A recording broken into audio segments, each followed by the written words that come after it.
Bienvenue dans les recettes de Sarah. Allez, aujourd'hui, je vous emmène de nouveau en Alsace, mais dans le Haut-Rhin et plus précisément à Colmar. Alors aujourd'hui, nous allons parler d'une spécialité alsacienne qui est le Kouglof.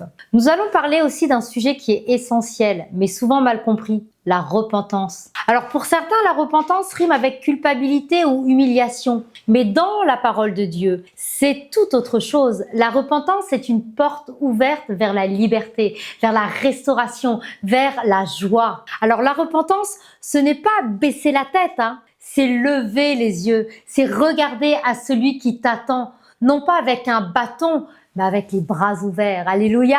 C'est comme tourner la page d'un livre sombre pour commencer un chapitre nouveau. C'est choisir de quitter un chemin qui mène à la mort pour marcher sur un chemin qui mène à la vie. Et pour en parler, nous allons prendre une spécialité d'Alsace, donc le Kouglof. C'est une brioche parfumée qui demande du temps pour lever, gonfler et cuire lentement. Et bien la repentance, c'est pareil. Elle n'est pas instantanée, mais elle demande un vrai processus intérieur, un cœur qui se laisse travailler par Dieu. Si tu ouvres ton livre de recettes dans Actes 3,19, il est dit « Repentez-vous donc et convertissez-vous pour que vos péchés soient effacés ». Et bien la repentance, ce n'est pas seulement dire pardon, mais c'est un vrai changement de direction. C'est accepter que l'Esprit vienne travailler ton cœur comme la pâte du Kouglof qui lève doucement mais sûrement. Et bien la repentance, c'est pas une condamnation, c'est une grâce. Parfois tu crois que Dieu t'en veut,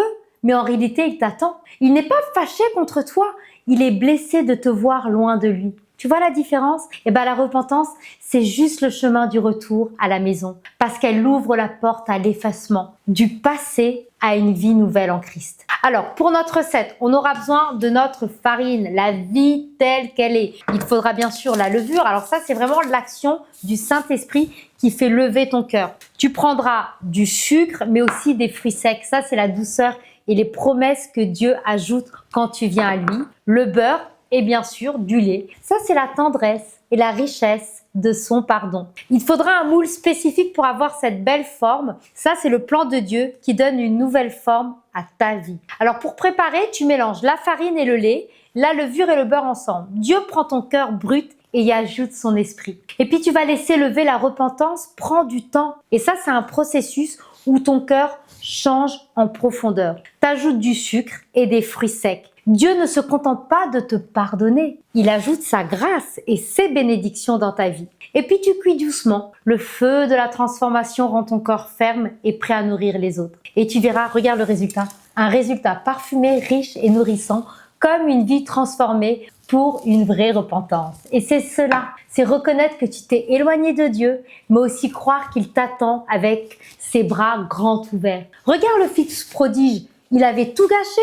Mais le jour où il a fait demi-tour, son père a couru vers lui, et il l'a accueilli. Et bien la repentance, c'est pas la honte, mais c'est l'étreinte du Père. Quand tu choisis de te repentir, tu n'effaces pas seulement tes fautes, mais tu ouvres ton cœur à une nouvelle vie, à une joie que rien d'autre ne pourra te donner. Et bien quand tu choisis la repentance, tu es libéré du poids du passé. Tu goûtes au pardon, à la paix et à une joie profonde. Tu découvres que Dieu ne se contente pas de pardonner, mais qu'il restaure, il relève et redonne un sens à ta vie. Mais quand tu refuses la repentance, tu restes prisonnier de tes fautes. Tu vis avec la culpabilité, avec le regret et les mêmes cycles qui se répètent. Et tu passes à côté de la grâce, de la liberté que Dieu voulait t'offrir. Et peut-être que tu t'es éloigné de Dieu depuis longtemps, au point de croire que c'est trop tard. Moi, je suis venue te dire qu'il n'est pas trop tard. Laisse-moi te dire ceci, il n'est jamais, jamais trop tard pour revenir.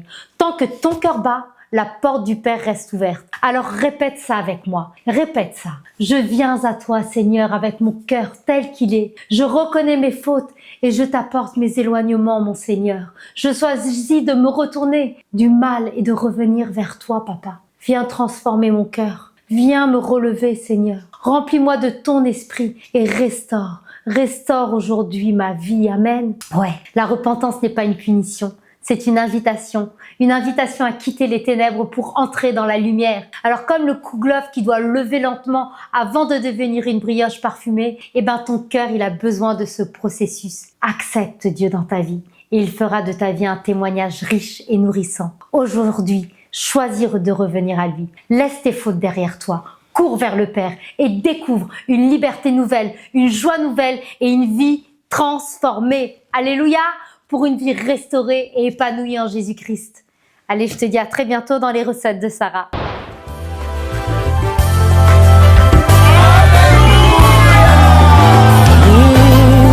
Le monde attend de nous un signe, la révélation de tes